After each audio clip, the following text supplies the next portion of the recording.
Dans cette vidéo, nous allons voir au travers de quelques exemples le besoin pour la superpuissance dominante, à savoir ici les États-Unis, de se créer un ennemi pour conserver son hégémonie par le biais d'une propagande forte. Après la défaite des nazis durant la Seconde Guerre mondiale, deux blocs vont se former et la propagande de chaque côté sera forte et violente.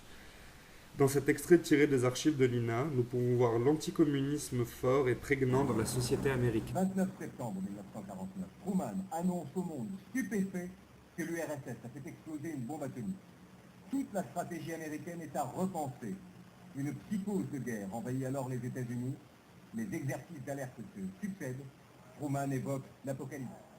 Car la guerre froide imprègne très fortement la société américaine et marquera le deuxième mandat de Truman. La peur des communistes est générale et quotidienne. Elle s'alimente de plusieurs affaires d'espionnage comme l'affaire Fuchs ou l'affaire Hicks, un diplomate qui accompagnait Roosevelt à Yalta et qui sera condamné à 5 ans de prison. La dislocation de l'URSS en 1991 est un tournant historique mettant fin à la guerre froide. Le mur de Berlin abattu le 9 novembre 1989 en est l'événement le La plus jeunesse de emblématique. Berlin s'attaquant au mur de la honte. Ils étaient des milliers ce soir du 9 novembre 89 à la porte de Brandebourg, fraternisant entre Allemands de l'Ouest et Allemands de l'Est. C'était la fête des retrouvailles après une séparation. L'URSS vaincu idéologiquement, les USA vont créer une nouvelle idéologie par le biais du terrorisme. Le Moyen-Orient, zone de tension historique, est depuis presque 15 ans le nouveau centre géostratégique et le nouveau centre de l'attention de la politique américaine. Le 11 septembre, qui a fait découvrir au monde le terrorisme islamiste, provoque un amalgame volontaire des médias entre islam, terroristes, musulmans ou encore extrémistes radicaux. De nombreux doutes planent sur l'explication du 11 septembre fournie par les autorités américaines. Est le symbole de la toute-puissance financière et commerciale de l'Amérique. Plusieurs mouvements civils cherchent à éclaircir ce sujet. Aux USA, c'est par exemple The 9/11 Truth Movement ou encore Architect and Engineer for 9/11 Truth. Le documentaire Zeitgeist nous montre quelques-uns de ces éléments suspicieux.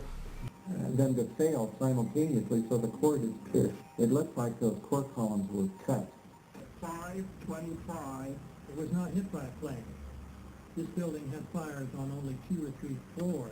And it was brought down by what we know was a controlled demolition. Après cet événement fort, avec de nombreux points d'ombre, les États-Unis vont envahir l'Irak en ignorant les vétos du Conseil de sécurité de l'ONU.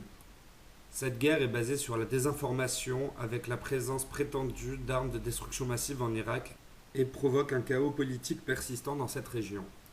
Au débouché de cette guerre, on verra également que la reconstruction irakienne aura profité majoritairement aux entreprises américaines, comme présenté dans ces deux documents.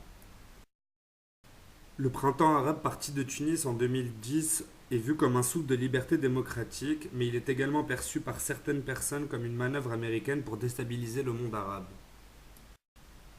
Enfin, ces deux images montrent la collusion entre multinationales et les médias américains.